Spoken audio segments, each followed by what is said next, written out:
Hi guys, so I'm going to cover today the hip flexor sort of little leg lift. We can do it in a pike position, we can do it in straddle position with just the legs, or we can do it one leg at a time, and that's the one we're going to cover here.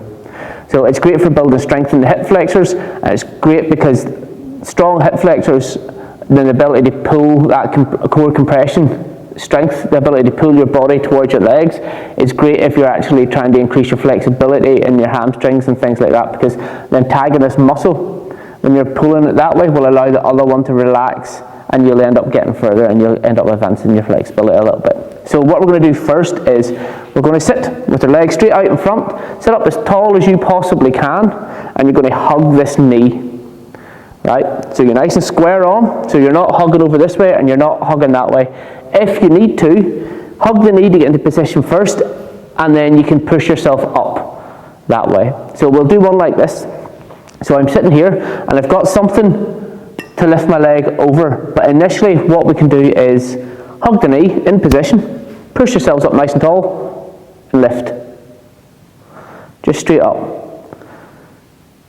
Now it helps if you keep the toes pointed, it helps that line and it helps your extension. So do 5, say, and then just think of 5 over lifts. So get something small. I've picked a kettlebell because I can lift quite high, but if you need to, a dumbbell, hell, even your phone, just something for you to lift over and back.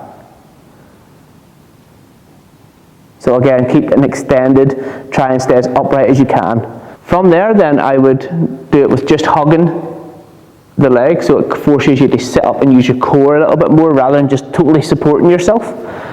So from here, again, do 5 leg lifts.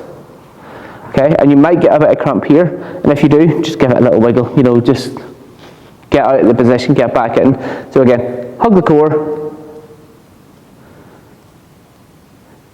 So I'm not leaning back here. Whoop, nearly didn't make that one. But that's the first version.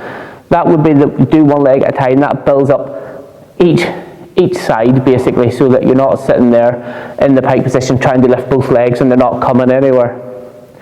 Give this one a go. It's a great strength builder first to lead you into the other exercises.